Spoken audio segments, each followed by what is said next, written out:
Hi, everybody! Fatal Fury City of the Wolves released a couple of weeks back at the time of recording. Those who are actually playing the game love it. However, there is this perception within the fighting game community and from the normie media that the game did not sell well, hence the title Fatal Failure.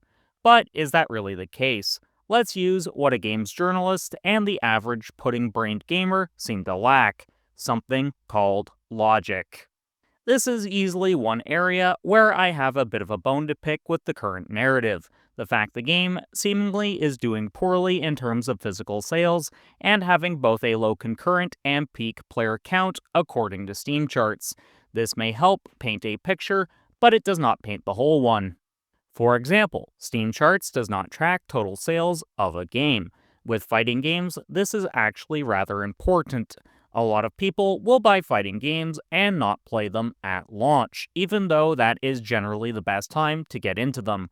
Why do they sit on the sidelines despite buying the game at launch, though? Mostly, this is thanks to some members of the FGC preferring to wait it out until their preferred fighter is released, which is actually a valid consideration. If a game does not include your main at launch and only has your second or tertiary characters, then you're going to be less inclined to play the game. SNK actually did something very smart by revealing who we're getting in Season 1 fairly early. All of the DLC characters are also going to be free to those who purchase the game. They've included some fan favorites along with two huge guest characters. Those guests were actually huge gets for SNK and do make a little more sense than the two guests the game launched with, but more on that aspect later. But what I'm getting at is this: Fatal Fury may not have a roster that is as big as the King of Fighters, it also doesn't have to be. This meant a lot of fan favorites from previous entries were left off the roster, including some newcomers from the previous game, Mark of the Wolves. SNK was smart to leave these characters out to some degree. It's also rather hypocritical for a lot of the FGC to be dogpiling onto SNK for these exclusions, yet they praise both Capcom and Bandai Namco for doing the same thing with Street Fighter 6 and Tekken 8 respectively. But some of these fan favorites not appearing right away explains some of the perceived lack of a player base. But let's dig into this topic deeper, as this is a key piece of information these numpties are leaving out. City of the Wolves is a multi-platform title. Steam is not the be-all and end-all in this situation. Also, for consoles like the PlayStation 5 and other platforms out there, we do not have something like Steam charts, so tracking the peak and concurrent players on those platforms is a virtual impossibility. And even if we had something like that, PlayStation and Microsoft are not going to disclose those numbers to a third-party website, since that could potentially reveal when one of their big games flops. But the sales on multiple platforms is actually an important factor here. Historically, SNK games have done far better on console than they have on PC. A lot of these sites that have reported on City of the Wolves supposedly doing poorly are only quoting physical sales, which are available and they're within the normal range for SNK titles. Also, with SNK games always catering to a more niche audience, of course it's going to pull in fewer numbers than something from a more mainstream company. Are you following yet, or do I have to dumb it down for you further? Since digital sales are not reported on, it's hard to gauge how it performed on PlayStation and Xbox storefronts.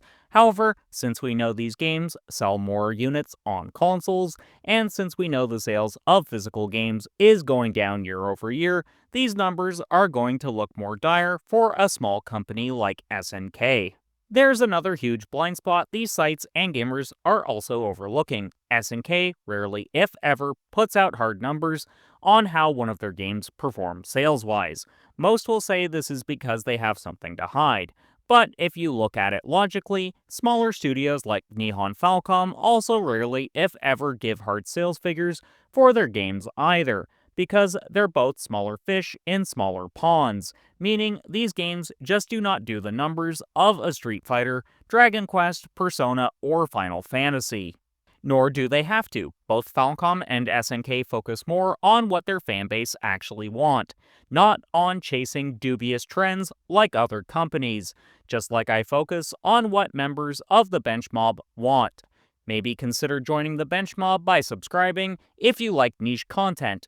I'll never be a sellout like some who abandon their niche in favor of fame, which we'll be exploring next.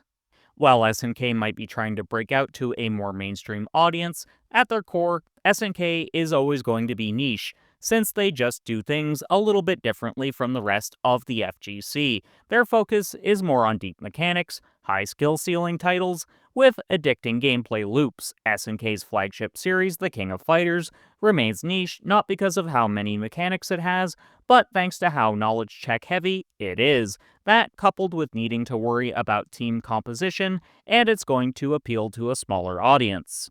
Fatal Fury, on the other hand, is more forgiving in that sense, as you just have to worry about learning a single character and their matchups with the rest of the roster.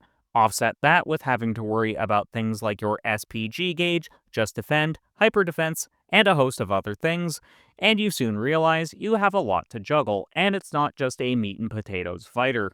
So of course, it'll appeal to a smaller demographic. I suspect this is why SNK opted to target VTubers during its marketing push. A fuck ton of the girls in HoloLive were given review copies, which were used in sponsored streams. Even though VTubing is becoming more mainstream, it still isn't mainstream enough that any normies off the street is going to know what one is. So this was a smart choice on SNK's end, as the VTubing community, even the bigger ones, still fit well into the ethos of what SNK tries to do. There is also a growing part within the VTubing world of FGC VTubers, such as Church_HB on Twitch. I actually know her a little bit, and she is a literal paragon of the FGC. By targeting larger VTubers, though, SNK is appealing to a demographic that may have never been exposed to fighting games before. Also, if enough VTubers liked the game, then their communities are more likely to check the game out. While it's a gamble that will appeal to a smaller market, it's actually smart considering word of mouth is how smaller companies grow. Yes, I know SNK is now owned by a Saudi prince, which technically makes them one of the best funded video game companies ever. However, Fatal Fury would have entered development before SNK was bought out, meaning the game still would have been built to a budget, like their previous entries like The King of Fighters 14, SNK Heroines, Tag Team Frenzy, Samurai Showdown from 2019, or KOF 15. So, again, despite the big marketing push, Fatal Fury is still going to appeal to a smaller demographic, and since SNK can't appeal to a wider demographic, they have to work smarter, not harder. They kind of did both with the marketing campaign, as they use big brands like WWE to advertise. While some fans of professional wrestling are going to be members of the FGC, that particular piece of marketing may have been money spent better elsewhere, since the vast majority of the wrestling fanbase, if they do play video games, are just going to buy the likes of WWE, 2K, whatever the fuck entry is the newest one in a given year. That's not a bad thing, but that's trying to appeal to a more normie crowd, and it's probably not going to see the big uptick in sales you'd expect. Now, if there was a WWE figure in Season 1 as one of the DLC characters, then that particular piece of advertising would have made more sense. But now we're going to transition into how the guest characters probably hurt the game more than they helped. Look, there was indeed some pushback regarding the inclusions of Ronaldo and Salvatore Ganacci. This mostly came from members of the fighting game community I don't think were ever going to buy Fatal Fury. For one, they're mostly fighting game purists. But more than any other genre of game, I find there is just extreme tribalism within the FGC. And just like professional wrestling tribalism between the WWE and All Elite Wrestling, it's kind of stupid at the end of the day. You like what you like, but don't be a dick about it to other people. But yeah, the inclusion of Ronaldo and Salvatore, I would argue, did more harm than good. Since Ronaldo got people talking into the lead up to launch, he's also a super unique character in how he plays. But how many football/soccer fans are really going to buy a fighting game just to play as a superstar they like? I'd argue precious few. Salvatore at least makes a little bit more sense, as he did contribute some music to the game and he's intended as a joke character. Only, unlike say Dan Hibiki, this joke's actually funny. Since we're on the subject of characters, let's explore something that will drive future sales to the game. So this is technically related to the last point, but I figured it deserves its own chapter. SNK have outright stated this title is going to get years of support. Now, I know some NRS pilled fanboy will point out this can be changed because of how WB Games handled Mortal Kombat 1 and cancelled some DLC that was originally planned. However, NRS do have a typical cycle they follow. Launch a game, give it 2 years of support, and then drop it like an ADHD manchild who picks up one too many hobbies and never sticks with one long enough to gain any proficiency in them.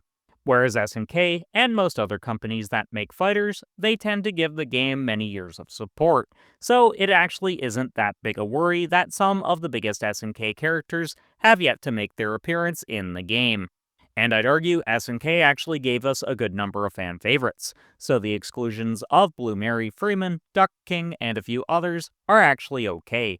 We'll get them at some point. Logically, you have to hold some favorites off the base roster to make sales in this day and age, because popular characters move units. That's why Bandai Namco made Eddie DLC in Season 1 and made Anna Williams the leadoff in Season 2. Right now, people hold an unfavorable view of Tekken 8 thanks to some choices made early on in Season 2, which brings us to our next point. I don't think my next statement is all that controversial. Perceptions of fighting games change constantly thanks to how fickle the fighting game community is. Your favorite character isn't base roster, game's dead. Changes happen to how a mechanic behaves in future seasons because the player base is complaining, yeah, the game's fucking dead. Some people feel there's a lukewarm response to Fatal Fury. Maybe that's true to some extent. Maybe it's not. Like I said, this game is rather niche, thus making audience perception a little bit harder to gauge. The people who are going to buy it have already done so, and are probably going to buy it for more people so they don't have to constantly fight sweaty tryhards in ranked all the time. Speaking of ranked though, the matchmaking system is fairly good, and the longest I've ever had to wait for a match was about 2 minutes, and that was during a non-peak time. You can generally gauge a game's health by how fast you find a match. Tekken 8, for example, even when the game was fresh, I still tended to wait around 3 to 5 minutes to find a match. Does this make Tekken 8 dead on arrival? No, it didn't. That game managed to sell around 3 million copies at the time of recording. We're still very early on into Fatal Fury's lifespan, so there's time for its audience to grow. Speaking of growing, I suspect the sales are going to grow quite significantly once we have EVO 2025. For the FGC, that's like our WrestleMania, World Series, Stanley Cup Finals, or even Super Bowl. It's the premier event. This is usually when the more casual FGC members take more of an interest. It's also when non-fighting game fans tune in, because they'll have heard through word of mouth that some cool event is happening. This is usually when games see a spike in sales, as newcomers will have their eyes on a title. Since City of the Wolves has a very striking art style, it's going to stand out compared to its more realistic-looking counterparts. Sometimes a good art style is all you need to sell somebody on a game, but we're going to see some sales based off of that. Plus, we're going to see more sales of City of the Wolves once it's on sale for a lower price on multiple storefronts. Given the economic uncertainties the world is going through at present, people are going to be far less willing to spend money than they would be in more certain times. This has a knock-on effect to games as well, since people will be far less willing to spend their money on entertainment. A lot of people will just be more concerned with trying to survive. So lower sales won't just impact SNK, it's going to impact a lot of developers and publishers. Even before we had these uncertainties, the sales of games were down year over year since they peaked at the height of the pandemic. So the industry was already contracting a little bit, as consumers were now spending their money on holidays and the like, which is something they couldn't do during the height of COVID. During that time period, all forms of entertainment saw sales booms. They also have seen contracting sales year on year since. Even with that, video games still account for more revenue than movies or music combined.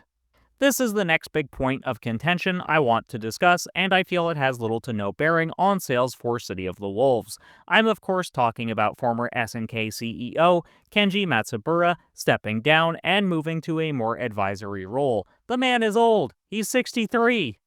A lot of journalists, not just games ones, have pointed out his stepping down as an indicator of City of the Wolves flopping. Keep in mind, this is media like Vice reporting on this. Vice isn't exactly known for having its finger on the pulse of the games industry, so take what they're saying with a massive grain of salt. Plus, 63 is often when most people move into advisory roles, since they're closer to the end of their careers than they are to the start. The minimum retirement age in Japan is 60, so Matsubara already worked 3 years longer than the minimum age. It also puts him close to the average retirement age for the world. So, like I said, he was closer to the end than he was even to the middle of his career. He joined SNK in 2021. He was brought in with one job in mind: improve SNK's reach into the future, something he clearly accomplished. So it's a reach to say sales for City of the Wolves meant he moved on. It's merely a case of an old guy winding his career down. City of the Wolves is a great game, and the cream always rises to the top. It will end up selling well. To say otherwise is disingenuous. Now check out my review for the game, and until next time, keep blazing that trail.